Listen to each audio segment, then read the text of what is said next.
앞자리 뒷자리 옆에 앉아 계신 분하고 이렇게 인사합시다. 사랑합니다. 주님의 십자가 은혜가 충만하길 빕니다. 오늘 설교에서 은혜 받읍시다. 사랑합니다. 주님의 십자가 은혜가 충만하길 빕니다. 설교에서 은혜 받읍시다.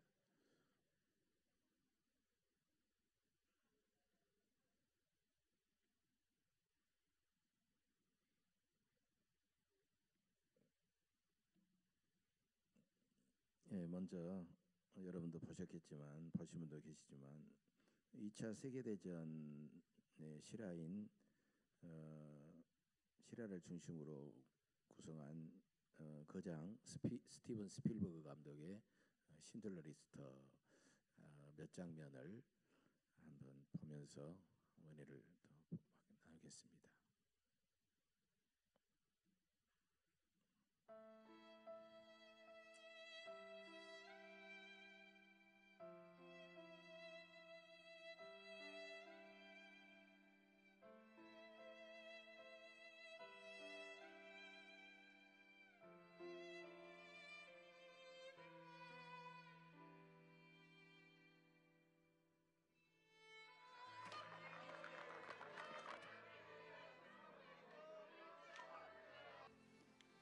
Say we get your fire hoses out here and hose down the cars. Thank you. Indulge me. On the roof.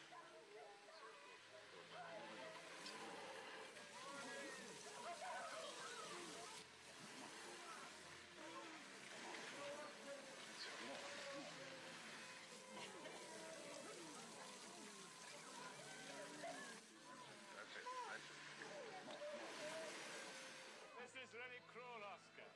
You're giving them hope. You shouldn't do that.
Would have bought this car.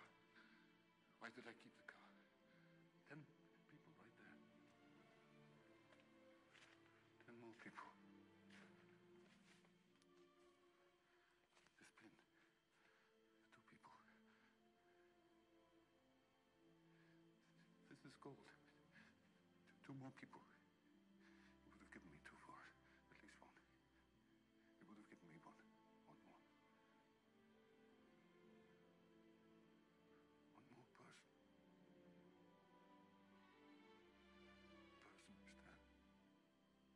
Person. Person stand for this.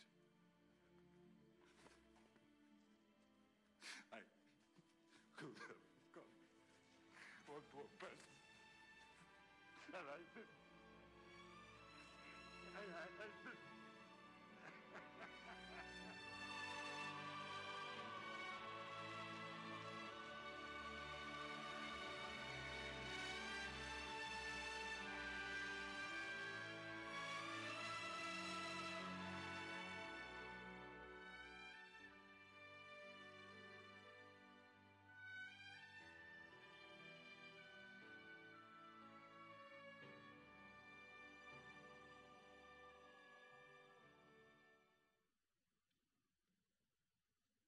예, 지금 우리 사회는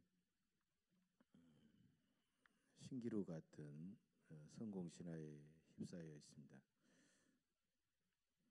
우리 국민은 한 평범한 월급쟁이가 성공 신화를 썼다고 크게 감동하고 그가 나라를 살리고 그가 경제를 살린다고 기대하고 대통령으로 만들었지만 지금은 구치소에 수감된 초라한 모습을 보면서 모두가 크게 실망하고 또 분노하고 있습니다.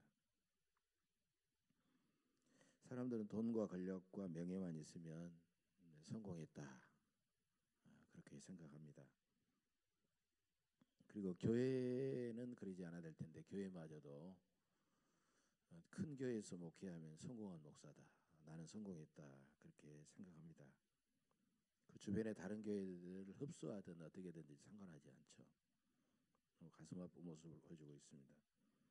돈과 권력과 명예를 가진 사람과 결혼하면 나는 성공한 인생이다라고 그렇게 생각합니다.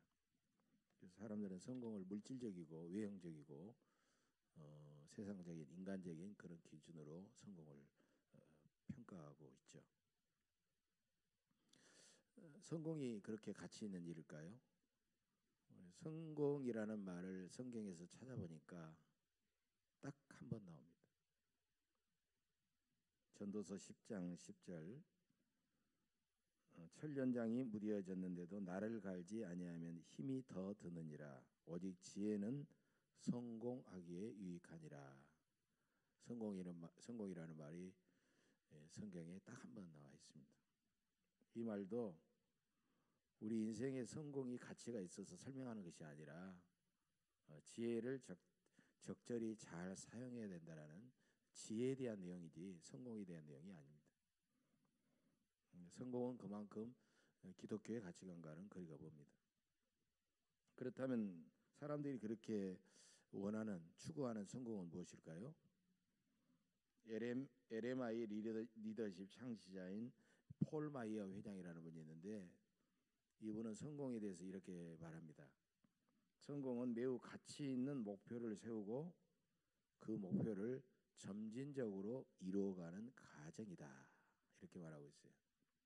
성공이라고 하는 것이 뭔가 눈에 보이는 어떤 것이 아니에요. 우리가 단지 어떤 목표를 고상한 목표를 세우고 그 목표를 계속해서 이루어가는 과정 속에 있다는 거예요. 그래서 그것이 성공한 삶의 모습으로 나타나는 것이지 성공이 어떤 대상이 아니라는 겁니다. 그런 차원에서 예수님은 성공자일까요? 실패자일까요?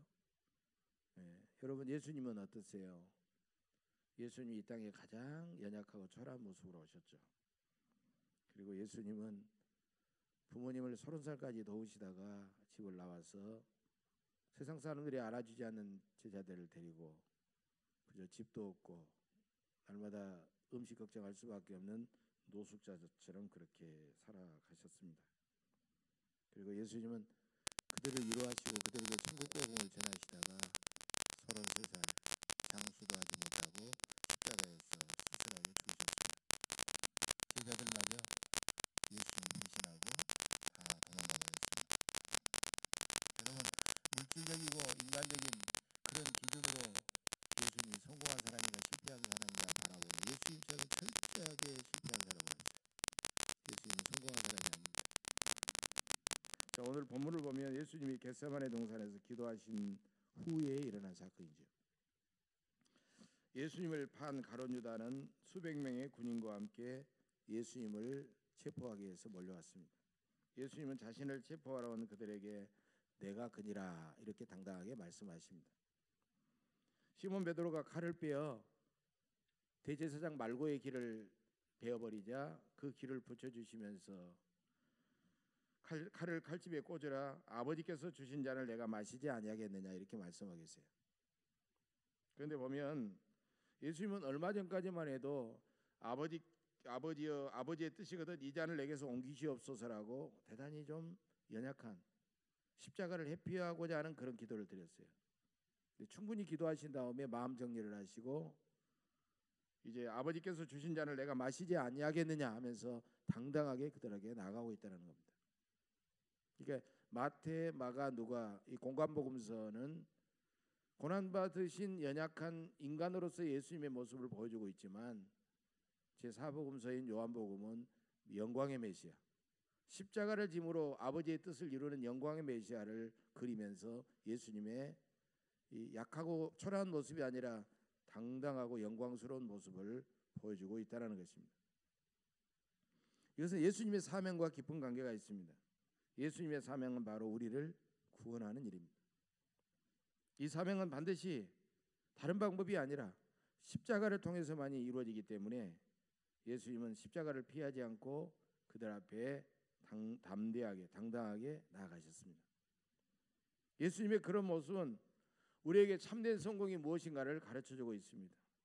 물질적이고 외형적이고 인간적인 성공이 아니라 인간 구원의 사명을 감당하시려고 십자가를 위해서 나가셨고 마침내 십자가를 지시고 그 위에서 다 이루었다고 말씀하시며 운명하신 모습에서 볼 수가 있어요.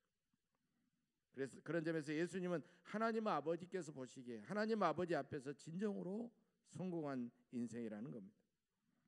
여러분, 그러면 우리는 누굽니까? 우리는 하나님의 종이 주님의 종이고 주님의 제자들입니다. 주님이 그러셨다고 하면 종과 제자인 우리들은 말할 필요가 없습니다. 우리도 각각 져야 될 사명의 십자가가 있다라는 겁니다. 우리도 우리 앞에 주어진 사명의 십자가를 위해서 회피하지 말고 그 십자가를 놓고 도망가지 말고 주님을 따라 그 사명의 십자가를 지고 우리가 나가야 된다는 거예요. 그것이 바로 우리의 성공이라는 겁니다. 오늘 본문에 보면 대단히 감동적인 예수님의 모습을 볼 수가 있습니다. 무리가 당신을 잡으려고 몰려오자 예수님은 너희가 누구를 찾느냐라고 그렇게 물으셨어요. 예수님께서 거의 몰라서 그렇게 물으셨겠습니까? 바로 예수님은 바로 너희들이 나를 잡으러 왔다라는 것을 그들에게 주지시키고 확인하기 위한 그런 말씀이에요. 그래서 예수님은 연거푸 2번이나 그것을 물으셨어요.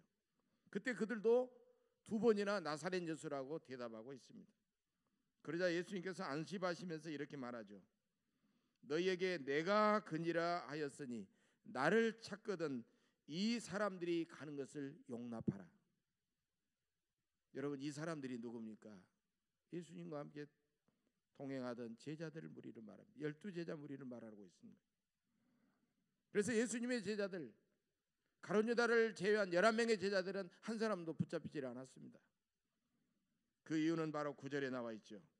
아버지께서 내게 주신 자 중에서 하나도 잃지 아니하였사옵나이다 하신 말씀을 응하게 하려 함이니라. 그런데 예수님은 그 앞에 있는 요한복음 17장 12절에서 이렇게 기도하셨어. 내가 그들과 함께 있을 때 내게 주신 아버지의 이름으로 그들을 보존하고 지키었나이다. 그들 중에 하나도 멸망하지 않고 다만 멸망의 자식뿐이오니 이는 성경을 응하게 하려 함이니라. 이처럼 예수님은 그 위급한 상황에서도 당신의 제자들을 생각하셨고 십자가 위에서도 당신의 제자들을 극진히 생각하시며 사랑하셨다는 것입니다. 그런 예수님의 사랑은요, 요한복음 13장부터 예수님의 고난과 십자가의 사건이 시작되고 있는데 바로 요한복음 13장 1절에 이미 그 사실이 나와 있어요. 유월절 전에 예수께서 자기가 세상을 떠나 아버지께로 돌아가실 때가 이른 줄 아시고 세상에 있는 자기 사람들을 사랑하시되 끝까지 사랑하시니라고 말씀하고 있습니다. 예수님은 세상에 있는 자기 사람들을 끝까지 사랑하셨습니다. 세상에 있는 자기 사람들이 누구겠습니까? 예수를 믿고 예수님을 사랑하는 사람들입니다. 예수님을 믿고 사랑하기 때문에 복음을 전하다가 고난을 받고 박해를 받는 사람들입니다. 지금은 죄악 중에 예수님을 모르기 때문에 죄악 중에 방황하며 살아가지만 언젠가는 우리가 전하는 복음을 듣고 구원받아야 될 우리의 이웃들을 말하고 있다는 것입니다. 그래서 여러분, 성경을 보면 성경은요 어떤 불특정한 다수에게 하는 말씀이 아니에요. 예수님은 그들에게 말씀하고 그들에게 관심을 쏟는 것이 아니에요. 바로 예수님은 특별하게 어떤 그 하나를 우리로 하여금 주목하게 만들고 관심과 사랑을 기울이게 하신 겁니다. 성경에 보면 그런 내용들이 대단히 많습니다. 우리의 9마리 양을 버려두고 한 마리 잃어버린 양을 찾아 나선 선한 목자와 같다고 말할 수 있습니다. 예수님은 동전 하나를 잃어버리자 남은 동전을 버려두고 등불을 켜고 부지런히 집을 쓸면서 그 동전을 기어코 찾아낸 그 여자와 같습니다. 예수님은 아버지의 유산을 먼 나라에 가서 탕진하고 거지가 된 아들을 애타게 기다리다가 그 아들이 마침내 집으로 돌아오자 끌어안고 송아지를 잡고 잔치를 벌인 그 아버지와 같습니다. 예수님은 해가 뉘어뉘어 지는 오후 5시에 포도원에 들어온 참으로 자격 없고 염치 없는 그런 품꾼에게도 아침 9시에 들어와서 하루 종일 일한 품꾼과 똑같이 한 데나리온을 주시는 그런 포도원 주인과 같습니다. 예수님 자신과 함께 십자가에 매달린 강도가 진정으로 참여하자 오늘 내가 나와 함께 낙원에 있으리라고 선포하셨습니다. 예수님은 멸시받고 소외된 그 보잘것없는 한 사람을 외면하지 아니하시고 그들에게 지극한 관심과 사랑을 쏟으시는 분이십니다. 요한복음 6장 39절이죠. 나를 보내신 이의 뜻은 내게 주신 자 중에 내가 하나도 잃어버리지 아니하고 마지막 날에 다시 살리는 이것이니라. 여러분, 하나님 아버지의 뜻은 한 영혼을 잃어버리지 않는 것입니다. 그래서 예수님은 잃어버린 한 영혼을 구원하기 위해서 십자가에서 죽으신 것입니다. 베드로 사도는 이 사실을 기억하면서 베드로전서 2장 24절에서 이렇게 말씀하셨습니다. 친히 나무에 달려 그 몸으로 우리 죄를 담당하셨으니 이는 우리로 죄에 대하여 죽고 의에 대하여 살게 하려 하심이라. 그가 채찍에 맞음으로 너희는 나음을 얻었나니 너희가 전에는 양과 같이 길을 잃었더니 이제는 너희 영혼의 목자와 감독 되신 이에게 돌아왔느니라. 여러분, 내가 당할 고통과 수치를 예수님께서 모두 다 담당하셨기 때문에 우리는 내 영혼의 목자와 감독이 되신 예수님께 돌아와야 합니다. 예수님께 돌아오면 우리는 하나님의 자녀가 되고 영원한 천국 백성이 될 줄로 믿습니다. 그런데 이 땅에 많은 사람들이 세상을 살면서 넘어졌다고, 실패했다고, 일이 자기 뜻대로 풀리지 않는다고, 남에게 멸시를 당했다고, 한없이 자기를 폄하하고 자기를 학대하고 그렇게 살아가는 사람들이 너무나도 많이 있습니다. 여러분, 우리는 다양한 세상에서 언제 어떤 일을 당할지라도 우리는 하나님께 사랑받는 존귀한 자녀요 천국 백성이라는 자기 정체성을 잃어서는 안 될 줄로 믿습니다. 여러분, 여기 5만 원짜리 지폐가 하나 있다고 봅시다. 5만 원짜리가 지폐가 있으면 그 5만 원짜리를 막 꾸게, 그러면 그게 5만 원짜리 아닙니까? 5만 원짜리죠. 피면 되니까 5만 원짜리 꾸겨도 5만 원짜리를 땅에다가 던지고 거기다가 침을 뱉고 구두발로 막 짓밟아요. 그러면 갑자기 5만 원짜리가 만 원짜리가 됩니까? 여전히 5만 원짜리입니다.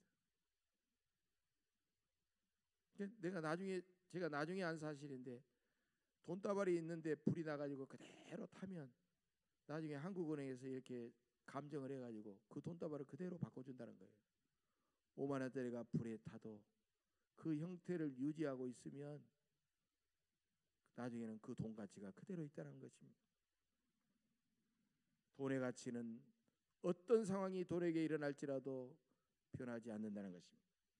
우리도 세상에서 때로는 짓밟히고 세상에서 때로는 실패하고 넘어지고 세상에서 많은 사람들에게 멸시를 받고 외면을 받고 어려움을 당할지라도 나라는 존재 가치는 절대로 변하지 않는다는 것입니다. 우리는 하나님께 사랑받는 귀한 자녀요 천국 백성이기 때문입니다. 그러므로 우리는 하나님이 내미시는 구원의 손길에서 결코 제외된 사람은 한 사람도 없다는 것입니다. 아무리 흉악한 죄인일지라도 예수를 믿고 하나님 앞에 회개하면 얼마든지 구원받을 수 있다는 사실을 믿으시기를 간절히 바랍니다. 윌 데이비스라는 목사님이 실화를 바탕으로 쓴 성경에 그런 말이 어디 있어라는 책이 있습니다. 이 책에 나오는 실제 이야기입니다. 레리 브로사드라는 여인에 대한 이야기인데요. 레리 브로사드라는 여인은 어린 시절에 교회 다니다가 교회에서 상처를 받았습니다. 그리고 교회를 떠나버렸습니다. 이분은 이 댄스에서 탁월한 재능이 있었기 때문에 댄스 세계 챔피언을 2차례나 지냈습니다.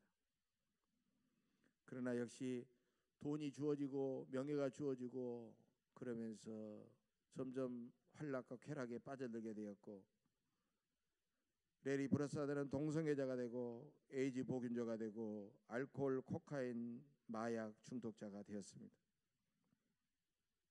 그리고 1987년 2월 미국의 동남부에 있는 뉴올리언즈주 마르디 그라스 축제에 참여하게 됩니다. 축제의 마지막 날 술과 마약에 취해서 마구 괴성을 막 지르고 있는데 축제 분위기와는 전혀 다른 일단의 사람들이 저쪽에서 이렇게 오고 있었습니다. 바로 전도 단원들이었습니다. 전도 단원들은 하나님의 심판과 천국과 지옥을 외치면서 예수를 믿고 구원을 받아야 된다고 하면서 당당하게 외치며 다가오고 있습니다. 레리는 교회에서 받았던 증오심, 교회에서 상처받았던 그 증오심으로 인하여 전도 당원들에게 막 저주와 욕설을 퍼붓게 됩니다. 그러나 전도 단원들은 거기에 대해서 동일하게 반응하지 않고 긍휼의 눈으로 레리 브로사드를 바라보고 있었습니다. 그리고 그 앞을 지나갑니다. 그들은 미주리 주에서 왔던 전도 단원들이었습니다. 레리는 그들이 앞으로 지나갈 때까지 계속해서 거의 오랫동안 그들에게 저주와 욕설을 퍼붓다가 마침내 길 한복판에서 그런 뭔가에 홀린 듯 펄썩 주저앉으면서 무릎을 꿇고 뭔가 했는데 결국 예수님께 무릎을 꿇었다는 것입니다. 레리는 자신의 죄악을 깨닫게 되고 고백하고 드디어 교회에 출석하게 됐습니다. 그리고 윌 데이비스 목사님에게 세례까지 받았습니다. 1년 후에 레리는 에이즈병이 발병되었고 그 다음에 혼수 상태에 빠지게 되었습니다. 의사에게 회복하기 어렵다는 말을 들은 데이비스 목사님은 레리의 불쌍한 영혼을 위해서 간절하게 기도를 했습니다. 그러자 레리는 놀랍게도 혼수 상태에서 다시 깨어나게 됩니다. 기적이 일어난 것이죠. 레리는 곧바로 퇴원해서 전 세계로 돌아다니면서 자기가 받은 은혜와 사랑을 간증하기 시작했고 동성애자와 마약 중독자들의 영혼을 구원하기 위해서 남은 여생을 살아가게 되었습니다. 그런데 1988년, 그러니까 레리가 예수님을 만나서 예수님을 영접한 지 딱 1년 만에 그런 미주리주를 찾아가 가지고 그가 축제 때 만났던 그 전도단원들을 다시 한번 만나게 되었습니다.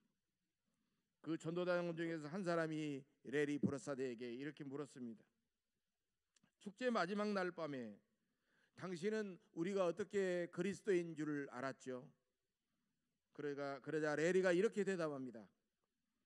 광란의 축제가 열렸던 그 거리에서 십자가를 진 그 미친 친구는 과연 누구였어요? 그렇게 물었습니다.